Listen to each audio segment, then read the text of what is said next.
Right then, this is a quick walk around video, and this is for a 2009 Honda CR-V 2.2 EX diesel. It's actually my wife's car, as I say in the following road test video. Time it's sold, but we will get another, we always do.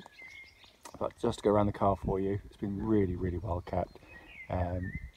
Lights and lenses completely clear and intact. The front of the car is very clean indeed. I can't see there's hardly a stone chip anywhere at all. It's very clean on the front here. And then come down the near side of the car first, and it's absolutely smooth in the panels, no indentations. I always get my wife to park away from other cars in the car parks. Near side front alloy, really good, just the tiniest bit of light curbing, which the near side front is the one that gets all the impact damage of course, but it's very light indeed. Panels are wonderfully clean, very original too, which is nice to see. Rear near side alloy completely unmarked.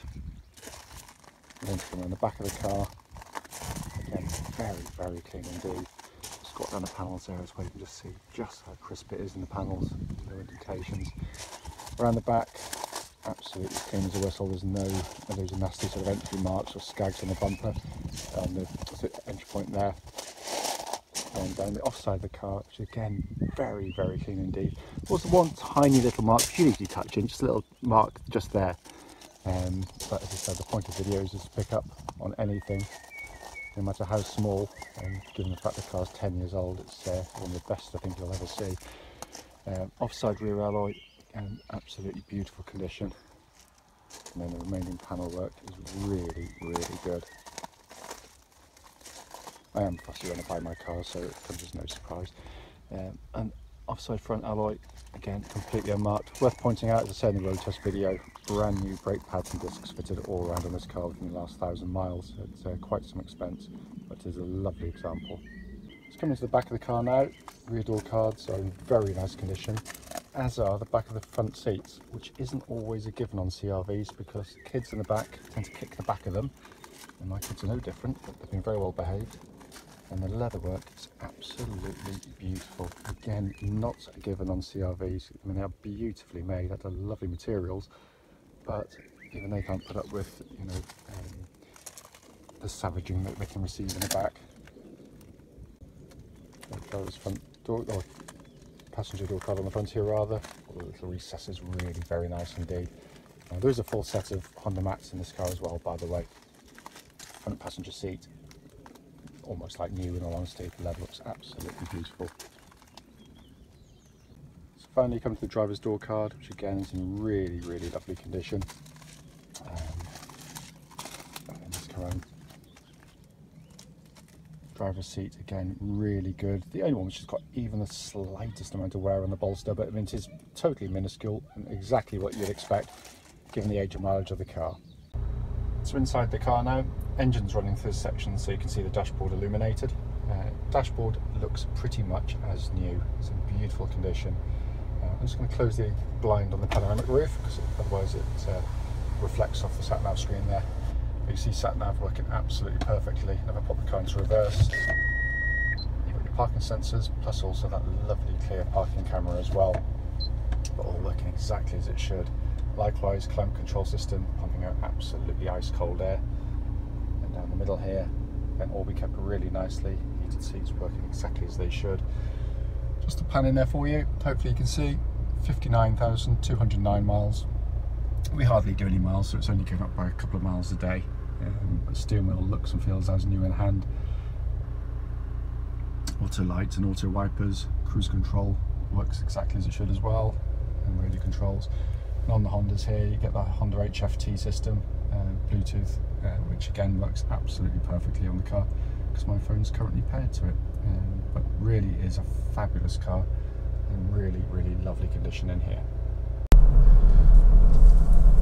Right then, this is a quick road test video, and this is for a Honda CR-V 2.2 EX diesel, registered GY09AEK. Mileage at the start of the road test video is 59,203 miles. The reason we do these videos is basically so anyone that's actually looking at this car online in an advert gets to see the very car advertised in operation. It gives us an opportunity to show you the car in operation, but more importantly to let you know of any issues there might be with the car prior to you coming to see us.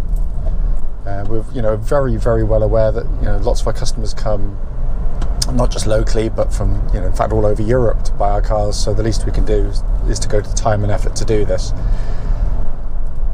Road tests are also done on these very quiet country roads very close to our premises, so hopefully we will be representative of what you'd feel if you were offered a test drive on the car. So coming to the car itself, it's not always the case quite clearly, but this isn't one of our stock cars. It's actually my wife's own car, although a car that she's been using.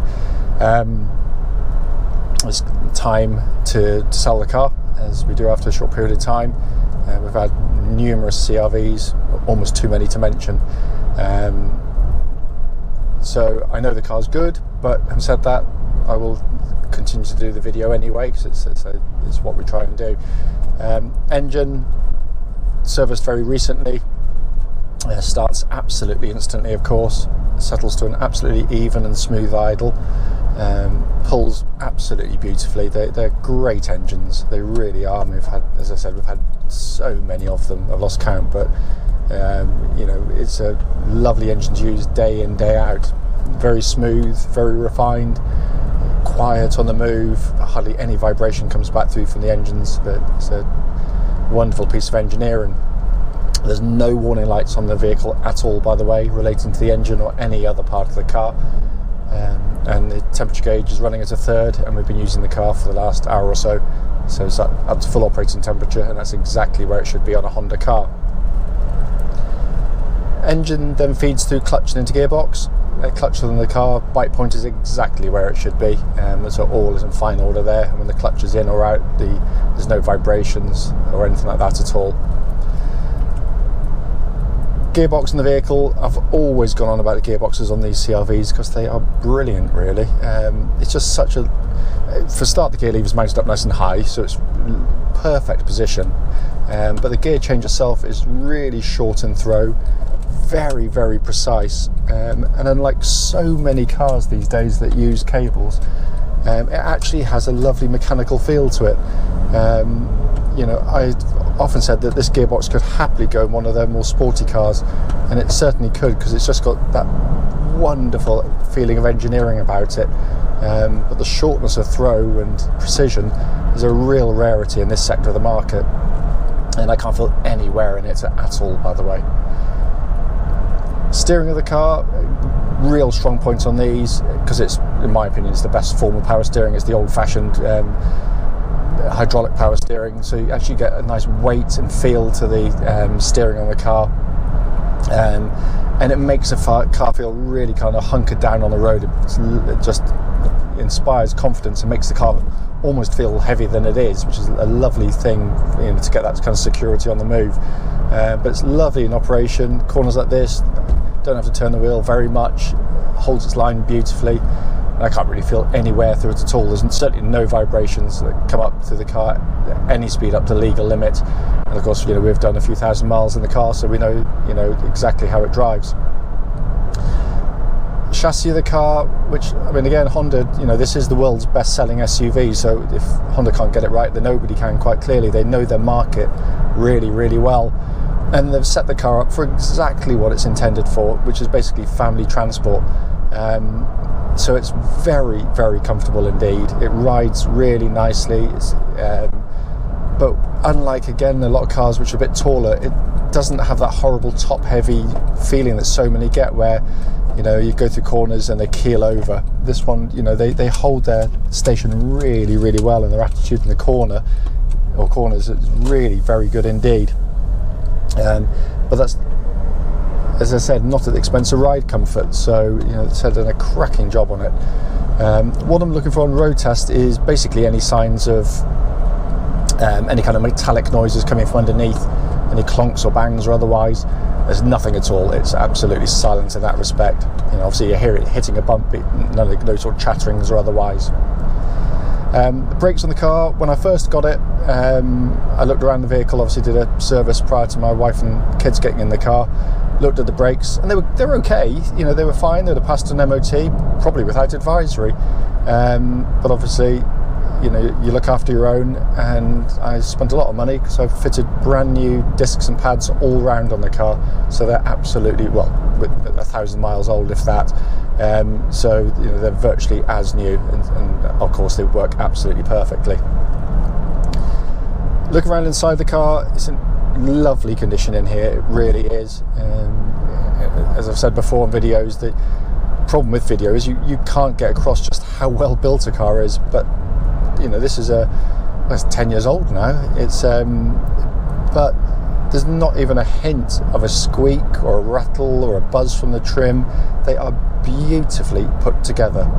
You know, don't confuse. I can't abide car magazines who, you know, they think a bit of hard plastic means it's not well built, but it is. It's how that plastic's joined to the next bit. It's the precision of build, and Honda do it brilliantly because they know these cars are going to have things spilt over them, so they make them practical, so you can wipe down the surfaces nice and easily on a regular basis without damaging them.